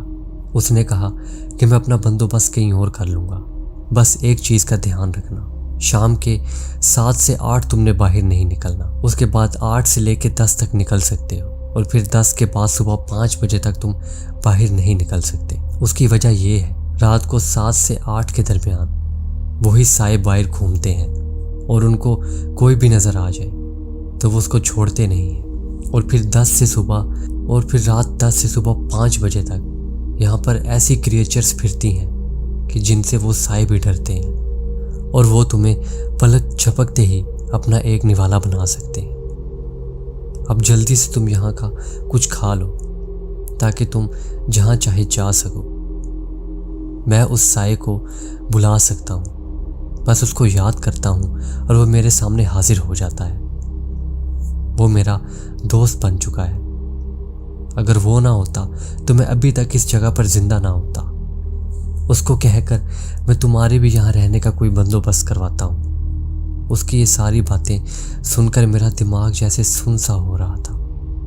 अब उस बुजुर्ग ने कहा कि तुम्हें काफ़ी भूख भी लग चुकी होगी और टाइम भी 2 बज चुके हैं। जब तक तुम यहाँ से कुछ खाओगे पियोगे नहीं तो तुम बार बार इसी टाइम में वापस आते रहोगे, और वैसे भी 2 बजे ऑटोमेटिकली यहाँ पर खाना आ जाया करता है।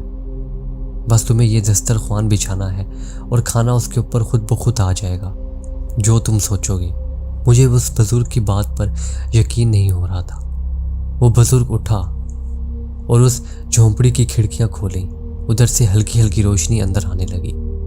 उसने दस्तरख्वान उठाया जिस पर अजीब ही किस्म के डिज़ाइन बने हुए थे और काफ़ी अजीब किस्म के रिचुअल्स बने हुए थे।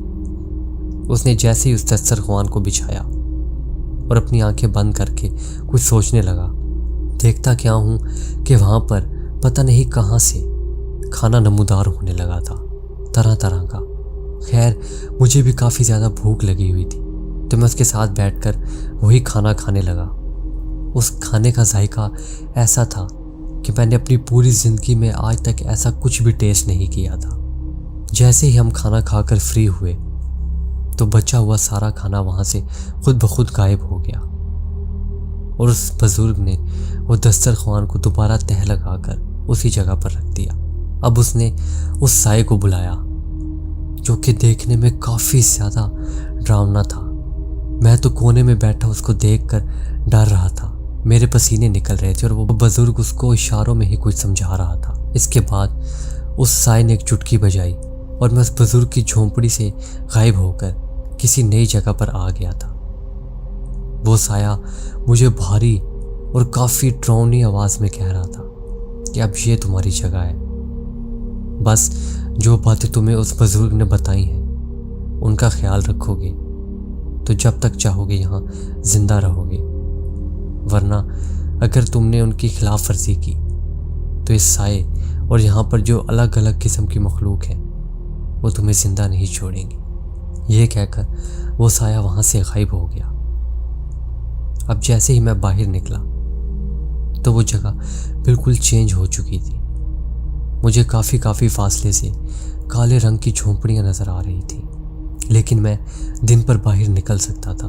बस मुझे 7 से 8 के दरमियान बाहर नहीं निकलना था और 10 से 5 के दरमियान। इसके साथ साथ मैं ये भी सोच रहा था कि यहाँ से बाहर जाने का कोई ना कोई तरीका तो मुझे ढूंढना ही होगा। मैं बस बाहर निकला।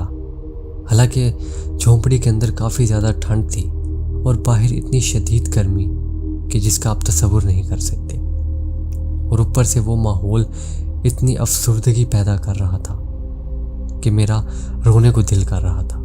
मैं चाह रहा था कि किसी तरीके अपनी दुनिया में वापस चला जाऊं, लेकिन वो मुमकिन नहीं था, या अगर था भी तो भी उस बारे में मैं कुछ नहीं जानता था।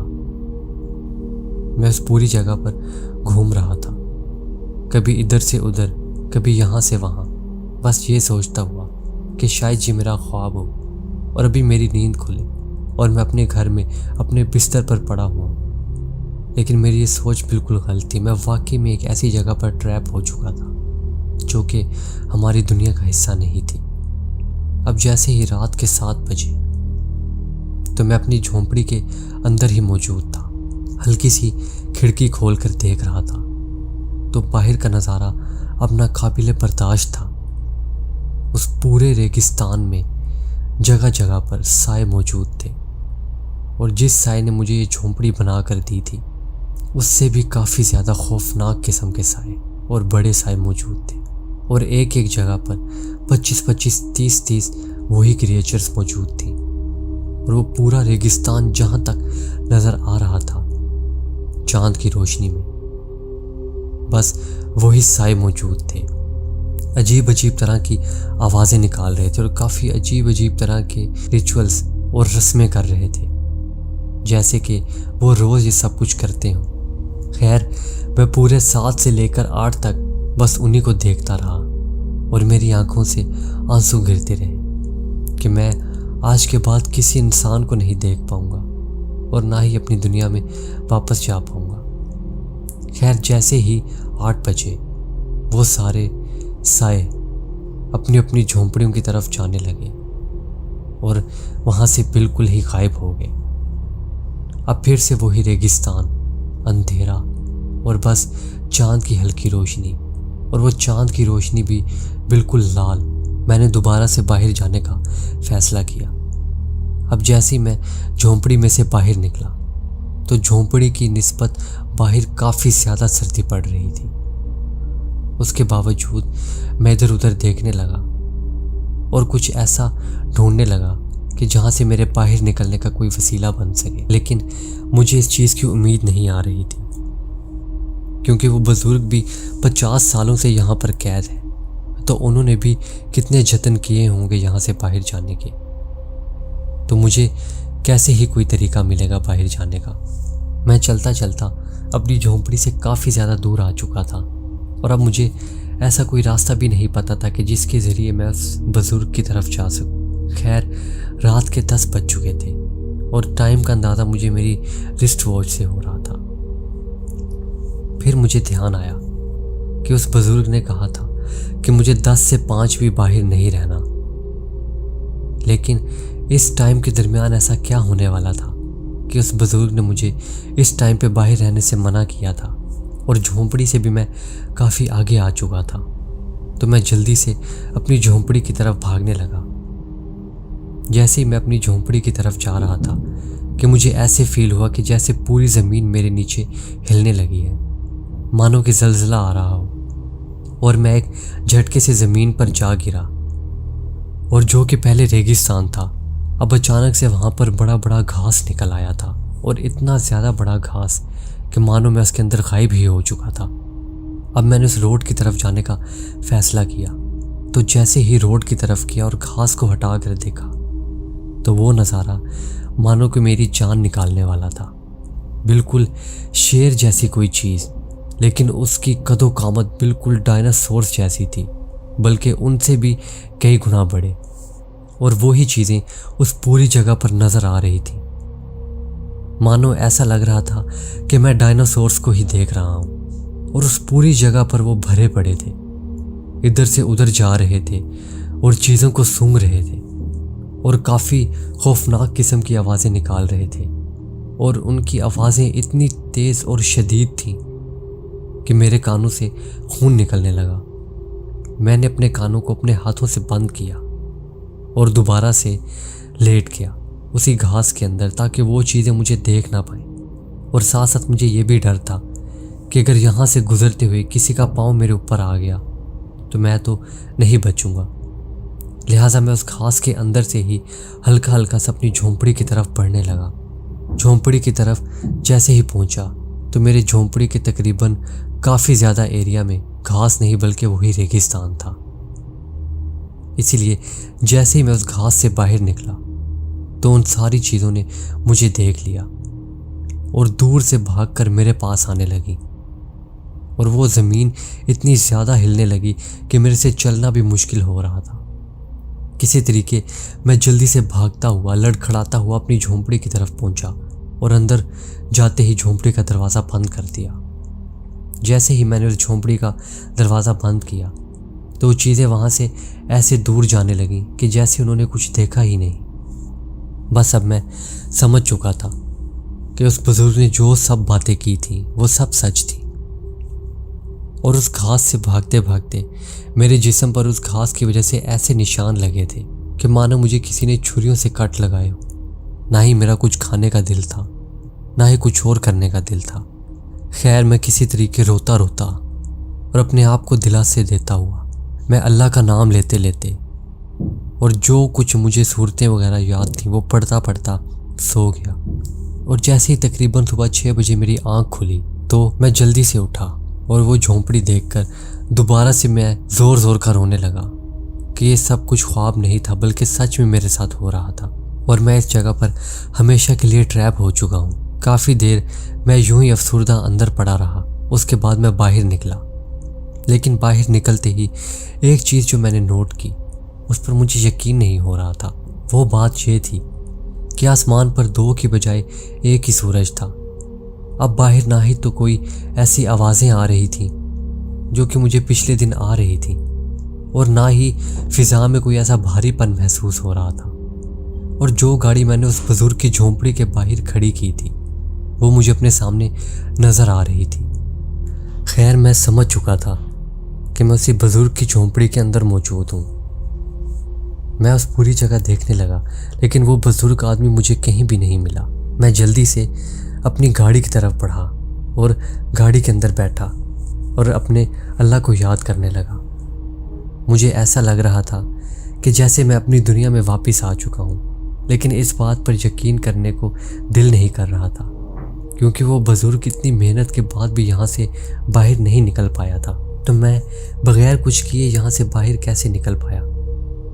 लेकिन जो सब कुछ मैं देख रहा था वो उस दुनिया का भी नहीं था। मतलब कि आसमान पर एक ही सूरज था और ना ही आसमान का रंग वैसा था और ना ही मुझे कोई आवाज़ें सुनाई दे रही थी। मैंने उसी झोंपड़ी से अपनी गाड़ी को पीछे की तरफ मोड़ा और जितनी तेज़ी से हो सकता था गाड़ी को भगाया और ये देखकर मेरी आंखों में खुशी के मारे आंसू आ गए। मैं अपने बिल्कुल सामने वो हाईवे देख रहा था कि जहाँ से मैं कट लेकर इस हाईवे की तरफ आया था और ये सब कुछ मुझे अब ऐसा महसूस हो रहा था कि जैसे मैं उस झोंपड़ी के अंदर सोया तो ये सब कुछ मैंने ख्वाब में देखा। लेकिन मुझे अपने पूरे जिस्म पर काफ़ी दर्द महसूस हो रही थी, लेकिन मेरे कपड़े कहीं से भी फटे हुए नहीं थे। मैंने अपनी शर्ट को उतार कर देखा तो मेरे जिस्म पर वही कट मौजूद थे जो कि मुझे पिछली रात उस बड़ी बड़ी घास की वजह से लगे थे, जिससे इस बात का तो अंदाज़ा हो चुका था कि मैं वाकई में उस जगह से होकर आ रहा हूँ। और मुझे उस बुजुर्ग के लिए काफ़ी रोना भी आ रहा था, लेकिन मैं ये सोचकर हैरान हो रहा था कि मैं वहाँ से निकलने में कामयाब कैसे हुआ और कैसे इस दुनिया में वापस आ गया। अगर उस दुनिया में सच में मौजूद था कि जिसकी निशानदेही ये निशान कर रहे हैं जो कि मेरे जिस्म पर मौजूद है, तो वो बुजुर्ग भी वहाँ पर सच में मौजूद था। वो साए और वो दूसरी मखलूक, वो सब कुछ वहाँ पर मौजूद था और उस बुजुर्ग की बताई हुई बातें भी सब सच थीं। तो आखिरकार मैं अपनी दुनिया में कैसे वापस आया?